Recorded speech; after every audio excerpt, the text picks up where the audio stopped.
आदरणीय वेंकैया जी हमारे सीनियर हैं, लेकिन उनके और मेरे सार्वजनिक जीवन में कई समानताएं भी रही हैं। हम दोनों लोगों ने छात्र राजनीति से अपना सार्वजनिक जीवन प्रारंभ किया और हम दोनों लोगों को राष्ट्रीय स्वयंसेवक संघ से जुड़कर काम करने का अवसर भी समाज के लिए प्राप्त हुआ। राष्ट्रीय स्वयंसेवक संघ से इन्होंने भी प्रेरणा प्राप्त की है, राष्ट्रीय स्वयंसेवक संघ से मैंने भी प्रेरणा प्राप्त की है। और गौरव के साथ ये मात्र कुछ नहीं है कि मूलतः मैं राष्ट्रीय स्वयंसेवक स्वयंसेवक हम दोनों लोगों को भारतीय जनता पार्टी का राष्ट्रीय अध्यक्ष बनने का अवसर मिला है। इमरजेंसी के दौरान हम दोनों लोगों ने लोकतंत्र की रक्षा के लिए जेल गए हैं और 2014 के बाद हम दोनों लोगों ने कैबिनेट में भी साथ काम करने का भी हम लोगों को अवसर मिला है। मैंने उनके साथ काम करते हुए उनके एक बार जब वह राष्ट्रीय अध्यक्ष थे, मैं उत्तर प्रदेश का मुख्यमंत्री था, उसके बाद जब मैं लौटा था तो जो हमारे आदरणीय वेंकैया जी राष्ट्रीय अध्यक्ष थे तो उन्होंने मुझे अपना महामंत्री बनाया था और लगभग 1/4 भारत का प्रभारी भी मुझे बना दिया था। और मैंने उनके साथ काम करते हुए उनके व्यक्तित्व से बहुत कुछ सीखा है और उनके जीवन को साथियों मैंने बहुत ही करीब से देखा है। वेंकैया जी के जीवन में देशभक्ति और जन सेवा दोनों के प्रति गहरी प्रतिबद्धता मुझे देखने को मिली है और लोकतांत्रिक वैल्यूज, लोकतांत्रिक मूल्य, डेमोक्रेटिक वैल्यूज के प्रति उनका कमिटमेंट मैं कह सकता हूं कि अनपैरेलल है। साथियों, वेंकैया जी का जीवन यात्रा एक साधारण किसान परिवार और एक छोटे से गांव से प्रारंभ हुई। इनके गांव भी जाने का मुझे अवसर प्राप्त हुआ है। विद्यार्थी जीवन से ही उनमें राष्ट्र और समाज के लिए कुछ करने की एक ललक थी। छात्र राजनीति से शुरू हुई उनकी राजनीतिक यात्रा भारतीय जनता पार्टी के राष्ट्रीय अध्यक्ष, केंद्र सरकार में मंत्री और फिर देश के उपराष्ट्रपति तक वो पहुंचे। हर भूमिका उनके लिए नई रिस्पांसिबिलिटी और चैलेंजेस लेकर आई, यह मैं कह सकता हूं।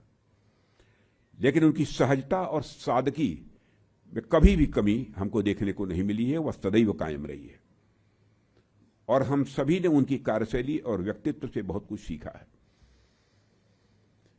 जब आदरणीय वेंकैया जी पहली बार एमएलए बने और आंध्र प्रदेश विधानसभा पहुंचे तो उन्होंने बहुत ही मुखरता से सदन के भीतर समाज के वंचित वर्ग, समाज के किसानों, विद्यार्थियों और महिलाओं के मुद्दों को भी उठाया है, जिसकी कि कभी अडवाणी जी हम लोगों से चर्चा करते थे।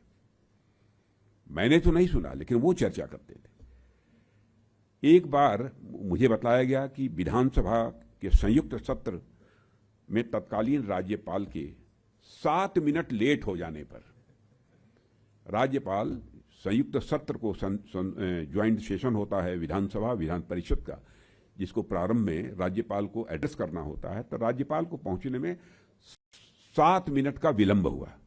बिना झिझके और बिना डरे उन्होंने, वेंकैया जी ने अपना असंतोष व्यक्त किया था कि आप 7 मिनट विलंब क्यों होते। यह घटना बताती है उनके लिए समाज, अनुशासन और सदन की गरिमा यह कितनी महत्वपूर्ण रही है। वेंकैया जी ने बचपन से ही ग्रामीण जीवन से जुड़ी हुई चुनौतियों को करीब से देखा है और इन अनुभवों ने उनके मन में गांव के विकास और बुनियादी सुविधाएं पहुंचाने की एक गहरी प्रतिबद्धता भी पैदा की है। इन्हीं अनुभवों ने, यही प्रतिबद्धता उनके सार्वजनिक जीवन में मैंने बराबर देखी है जब से उन्हें मैं देख रहा हूं। साथियों, एक बार विधानसभा में कांग्रेस के नेताओं पर कटाक्ष करते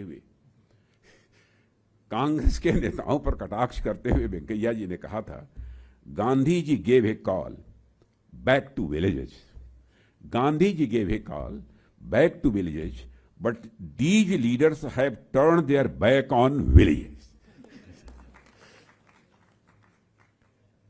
जब वेंकैया जी आंध्र प्रदेश भारतीय जनता पार्टी के अध्यक्ष बने तो उन्होंने स्वयं गांव-गांव जाकर लोगों से मुलाकात भी की, उनकी परेशानियों को समझा और उनकी समस्याओं को लेकर उन्होंने संघर्ष भी किया था। श्रद्धेय अटल जी की सरकार में वेंकैया जी मंत्री बने। उस समय वेंकैया जी को कई मंत्रालयों का विकल्प दिया गया था, लेकिन वेंकैया जी ने, जानते हैं किस मंत्रालय का चयन किया था? ग्रामीण विकास मंत्रालय का उन्होंने चयन किया था। गांव और गरीब और किसानों के प्रति उनका प्रतिबद्धता कैसी रही है, इसको दर्शाता है। और ग्रामीण विकास मंत्री के रूप में उन्होंने गांवों की बुनियादी जरूरतों पर विशेष ध्यान दिया। और 2000 में प्रधानमंत्री ग्राम सड़क योजना शुरू करने में यदि अहम भूमिका किसी ने निभाई तो आदरणीय वेंकैया जी ने निभाई। एक कैबिनेट मीटिंग में उन्होंने कहा था कि अगर गांव तक सड़क नहीं पहुंचेगी तो BDO, DEO, doctor, actor, collector, tractor भी गांव तक नहीं पहुंच पाएंगे।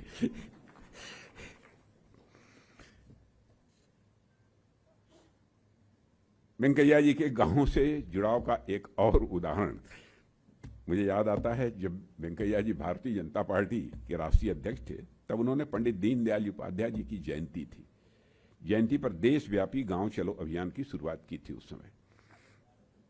इस अवसर पर उन्होंने नेशनल रिकंस्ट्रक्शन के लिए एक फिर से गांवों को लौटने का आह्वान किया था। यह कार्यक्रम वेंकैया जी ने ही दिया था।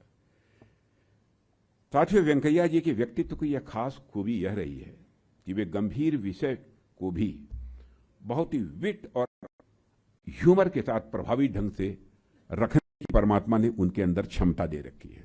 बहुत ही मजाकिया तरीके से, एकदम बिल्कुल सहज अंदाज में, सरल अंदाज में।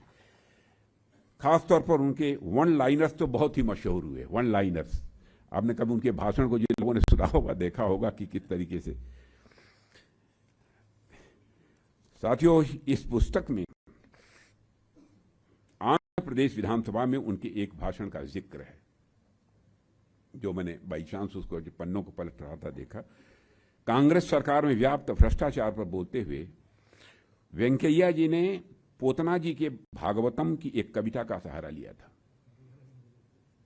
और इस कविता में भक्त प्रहलाद हिरण्यकश्यप से कहते हैं कि भगवान विष्णु यहां हैं या वहां नहीं हैं, ऐसा संदेह मत करो, वे सर्वव्यापी हैं, तुम जहां भी खोजोगे वे वहां भी मिलेंगे।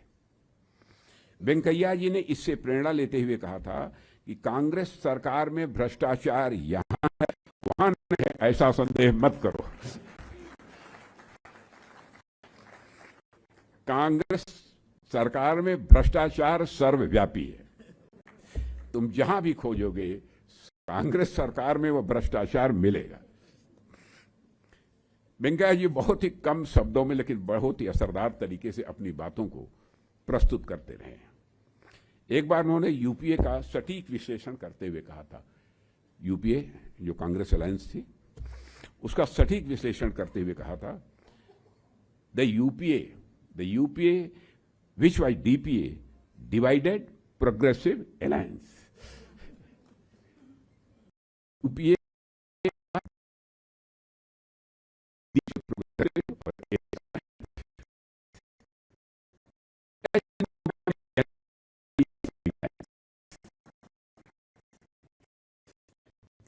साथियों, 2007 में जब मैं भारतीय जनता पार्टी का राष्ट्रीय अध्यक्ष था, देश भर में भूमि अधिग्रहण को लेकर किसानों की चिंताएं स्वाभाविक रूप से उस समय सामने आ रही थी। किसानों के हितों की रक्षा के लिए और उनकी परेशानियों को सामने लाने के लिए हमने आदरणीय वेंकैया जी के नेतृत्व में एक समिति बनाई थी। और वेंकैया जी ने किसानों से उस समय संवाद भी किया, उनकी समस्याओं को साझा किया और इन समस्याओं के लिए समाधान क्या हो सकते हैं यह भी उन्होंने सुझाए थे। इसी तरह 2013 में जब उड़ीसा में फैलिन साइक्लोन से भारी तबाही हुई, तब मैंने वेंकैया जी से बात की और उनसे प्रभावित क्षेत्रों में जाकर स्थिति का जायजा लेने के लिए भी उनसे निवेदन किया। उन्होंने प्रभावित इलाकों का दौरा किया और लोगों से जाकर वहां की स्थिति की जानकारी प्राप्त की। लौटकर उन्होंने लोगों की परेशानियों के बारे में विस्तार से बताया भी था। वहां विस्थापित लोगों के रिहेबिलिटेशन के लिए भी उन्होंने कई अच्छे सुझाव दिए थे। साथियों, 2014 में प्रधानमंत्री मोदी जी के नेतृत्व में हमारी सरकार बनी, तब आदरणीय वेंकैया जी कैबिनेट में मेरे वरिष्ठ साथी थे और इस दौरान वेंकैया जी ने कई महत्वपूर्ण जिम्मेदारियां निभाई। उन्होंने मोदी जी के बहुत सारे विजन्स और योजनाओं को जमीन पर उतारने का बहुत ही शानदार तरीके से काम किया था। प्रधानमंत्री आवास योजना हो, स्वच्छ भारत मिशन हो, मैंने बहुत सारी योजनाएं, उस विस्तार में मैं नहीं जाना चाहता हूं। साथियों, वेंकैया जी मेरी स्मृति में अकेले ऐसे यूनियन मिनिस्टर हैं जिन्होंने रूरल डेवलपमेंट मिनिस्ट्री के साथ साथ अर्बन डेवलपमेंट मिनिस्ट्री भी चलाई है। रूरल का कौन, राज्यसभा के सभापति बने, उन्होंने संसद की गरिमा को बढ़ाया है, यह मैं कह सकता हूं, क्योंकि संसद में बैठकर उनके सदन के संचालन की जो शैली रही है और जिस प्रकार की अपनी प्रतिभा का परिचय देते थे, उसको मैंने देखा है। उनके कार्यकाल में 170 से ज्यादा बिल सदन में पास और डिस्कस हुए और मैं कह सकता हूं कि उनके कार्यकाल में राज्यसभा की प्रोडक्टिविटी 70% बढ़ी और सदन में सदस्यों की प्रायः उपस्थिति भी अच्छी रहती थी। राज्यसभा के सभापति के रूप में उन्होंने कई कॉलोनियल प्रैक्टिसेस को समाप्त करने का भी काम किया था। जैसे सदन में पेपर्स टेबल करते समय आई बेग टू ले सच एंड सच पेपर, ये पढ़ा जाता है, यह परंपरा थी। वेंकैया जी ने पहले ही दिन कहा था कि no need to beg, this is independent India. Beg माने मांगने की जरूरत नहीं है, बल्कि दिस इज इंडिपेंडेंट, इसके बजाय आई राइज टू ले कहा जाना चाहिए। और इसी तरह उन्होंने हिज एक्सलेंसी जैसे कॉलोनियल शब्द की जगह ऑनरेबल वाइस प्रेसिडेंट के प्रयोग को प्रोत्साहित किया था। पहले बोलते थे हिज एक्सलेंसी वाइस प्रेसिडेंट, उन्होंने कहा नहीं, ऑनरेबल वाइस प्रेसिडेंट यह बोला जाना चाहिए। भारत अब आजाद भारत हो गया है। साथियों, वेंकैया जी ने हमेशा मातृभाषा और भारतीय भाषाओं को सम्मान देने की वकालत की है।